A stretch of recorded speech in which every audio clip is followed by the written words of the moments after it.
I will make this decision based on how I feel about it and what I believe I can do. But I'm not going to be rushed to do it because this Really? Tumbler... Can I not rush you? No, hard choice? It is a hard choice. The ultimate hard choice? Grandmother or the possibility of being the first female president of the United States of America? Well, there have been a lot. Choice. There have been a lot of grandfathers who've done it. Precisely. Yeah, exactly. So maybe it's not a choice.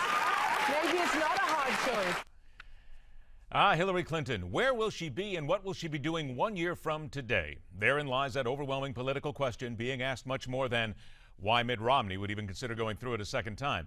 If Mrs. Clinton does indeed have those running shoes on, perhaps those who seek to keep her from regaining her presidency or her residency, I should say, Freudian slip, on Pennsylvania Avenue, should look not to Elizabeth Warren, but look west, young pundit.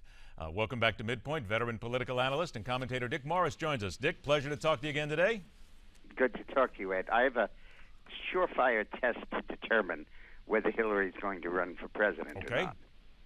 If she has a pulse, she's going to run. I think that's probably something that you would be joined on by several million people, as a matter of fact. However, seeing as she is not actually announced, we do have to continue to put her in the prospective category, at least for now. I wouldn't lose any sleep over whether she's going to decide to run or not. Well, what about the sleep that some people are losing about Jerry Brown? Okay, go ahead. But by the way, the reason that I think she's playing so coy with this at the moment is so she continue to rake in money. She's made more than 40 speeches since she left the State Department. So by her own speech rate, it probably is about $8 to $10 million.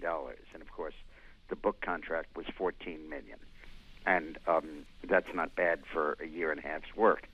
And I think that and I think that she'll want to continue to do this for another year or so, and then at that point run for president. And once she's running, she can't be charging for speeches and stuff like that. Well, there is now the report in the Washington Post, I think, that caught a lot of people here speculating that Jerry Brown might challenge Mrs. Clinton for the Democratic nomination.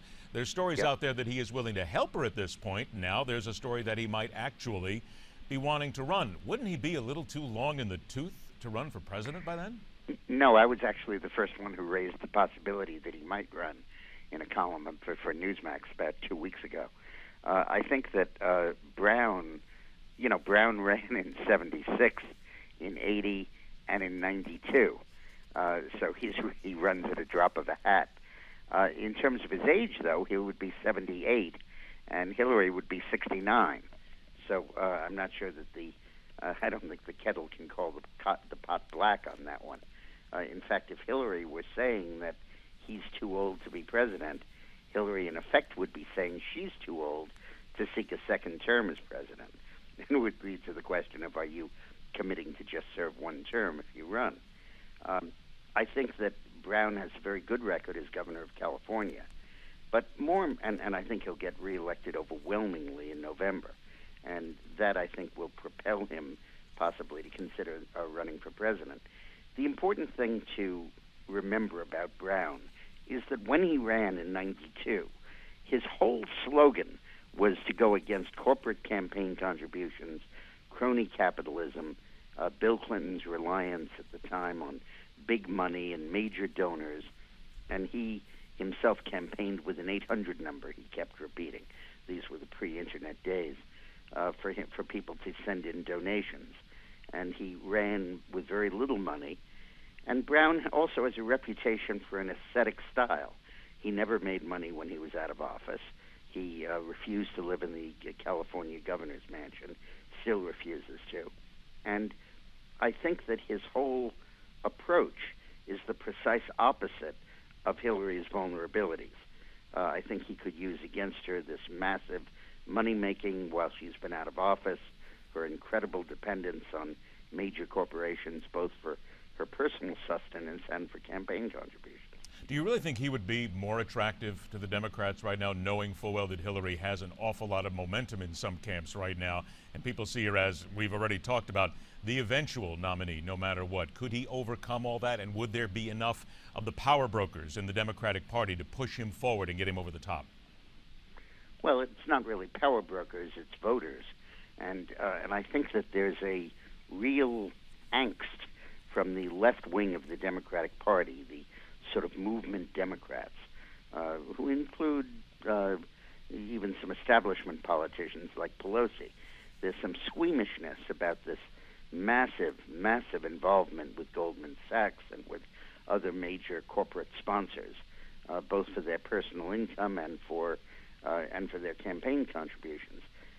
One question that's going to be raised all over the place about Hillary is, while she was Secretary of State, Bill made 40 speeches, making a total of something on the order of $20 million from foreign speeches.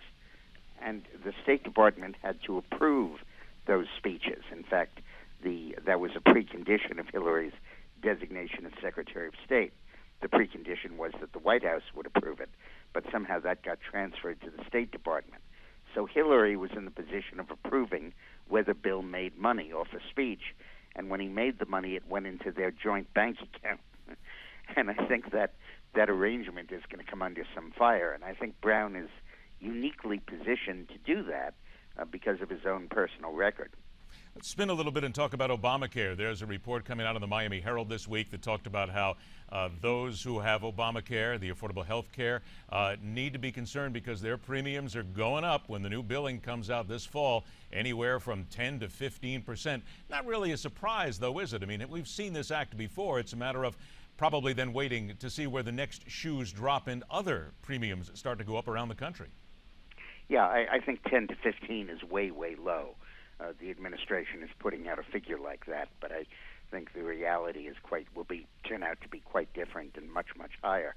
The reason the insurance premiums are going up is because the insurance companies assumed that they would have a pool of young, healthy people to cover, and that sick people and old people would not constitute a large portion of the insured population.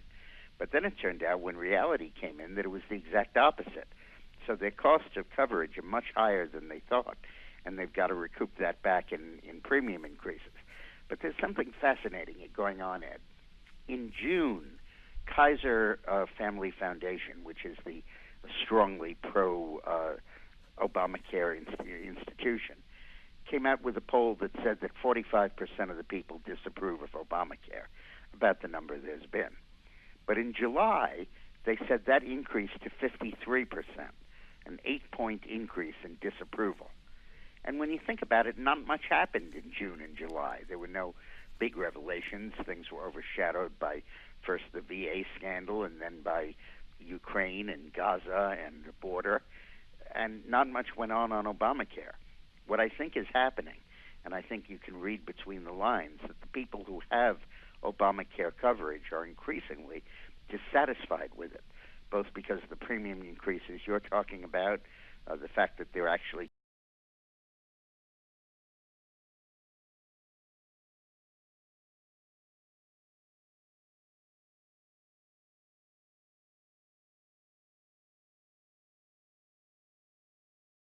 are really undermining its popularity. About a minute or so left. Let me talk to you about the border bill here that is, of course, sitting on the president's desk. We wait for the executive action, the poison pen, if you will. What will be the impact of all this, in your opinion, come the midterms? There's no bill on his desk yet. What's on his desk is he's considering issuing an executive order. The executive order. The House passed legislation that was very good to turn the immigrants back at the border, basically. And the Senate passed legislation a while ago that would open the floodgates. But nothing has been agreed to. I think Obama will, as he keeps saying he will, issue an executive order soon saying that you can't deport anyone except someone who's been violent and committed a violent crime. And I think that the immigration debate that used to be very subtle and gradated about waiting times and grounds for staying and, times to grant legalization and amnesty and so on has now become very simple. It's in or out. And I think the Democrats' image is in, and the Republican image is out. Throw them out. And 77% of the voters in the latest poll want those kids deported. And I think that Obama and the Democrats are really hurting themselves on this.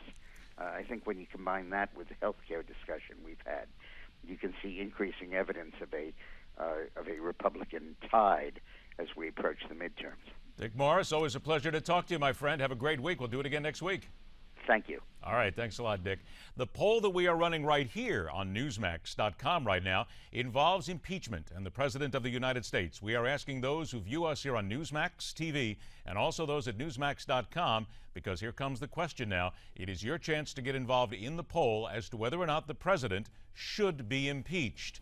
We will be talking about that as the day goes on. We'll bring you a little bit more about where to vote and how to vote. But we should tell you right now, go to Newsmax.com, and that is our poll question for today. We'll give you a chance on that.